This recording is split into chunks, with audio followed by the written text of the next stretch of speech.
ప్రాంతం చేయాలి, నాయకుల మీద వచ్చి కేసులు పెట్టాలి అని ఆలోచన చేస్తున్నారు. అరచేతితో వచ్చి సూర్యుని అడ్డుకుంటే సూర్యస్ మాగదు. జగన్మోహన్ రెడ్డి గారు ప్రజాదరణ నాయకుడు, ఆయనకి ఇవ్వాల్సిన సెక్యూరిటీ ఇవ్వాలి. ఆయనకు వస్తున్నప్పుడు ప్రభుత్వం దగ్గర ఇన్ఫ్లుయెన్స్ లేదా? ప్రభుత్వం దగ్గర వచ్చి ఆ సమాచారం లేదా? ఇది చేతకాని ప్రభుత్వమా? లేకపోతే సమాచారం తెలుసుకోలేని అంత దత్తమ్మ ప్రభుత్వం ఈ ప్రభుత్వం? ఎందుకు ఆయన తగ్గ ఏర్పాట్లు చేయలేదు? అది మీ బాధ్యత కాదా? మీ బాధ్యత లేదా అని అడుగుతున్నాం.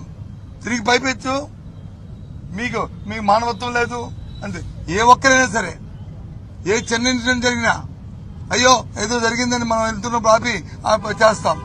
అలాంటిది అక్కడ వచ్చి వేల మంది ప్రజలు ఉన్నారు, 100 మంది ప్రజలు ఉన్నారు. నిజంగా మీరు సెక్యూరిటీ ఇచ్చారంటున్నారు, మీరు ప్రొవైడ్ చేస్తామంటున్నారు. మరి ప్రొవైడ్ చేస్తే సెక్యూరిటీ ఇస్తే మనకి ఇచ్చే కాన్వేలో ఉన్న వెహికల్ కానీ, లేకపోతే ఎస్కాట్ ఇచ్చిన వెహికల్స్ కానీ, మరి అక్కడ ఉన్న రో పార్టీ కానీ మరి అందరూ మరి ఆ కార్యక్రమాన్ని చూడలేదని అడుగుతున్నాం. మరి చూస్తే మరి ఎలాగా ఎస్పీ గారి ముందు చెప్పారని అడుగుతున్నాం. ఏ విధంగా అడుగుతున్నాం? ప్రభుత్వం ఆలోచించాలి, ప్రజలు ఆలోచించాలని కోరుతున్నాం. ఈ ప్రభుత్వం తాలూకా దుర్మార్గమైన ఆలోచనని ఈ ఆలోచిస్తున్నాం. ఆ విషయాన్నే ఇవాళ గవర్నర్ గారి దృష్టికి తీసుకొచ్చాం. కాబట్టి ఈ ప్రభుత్వం చేస్తున్న ఇలాంటివి కార్యక్రమాల్ని ఇవాళ ఏదో చేస్తే ఇది ఆగిపోతుందని కాదు. ఇవాళ ప్రభుత్వం డైవర్షన్ పాలిటిక్స్ వెళ్తుంది. చేతకాక 1 సంవత్సరం అయిన తర్వాత ప్రజలకు ఇచ్చిన వాగ్దానం నెరవేర్చలేక ప్రజలతో చిత్రీకరించబడుతున్న తరుణంలో ఇక లేక ఇలాంటి కార్యక్రమాలు చేస్తూ బురద జల్లే కార్యక్రమాలు చేస్తుంది. మాది ప్రతిపక్ష పార్టీ, ప్రజల తరఫున మేము గొంతెత్తి అడగవలసిన బాధ్యత మాకుంది.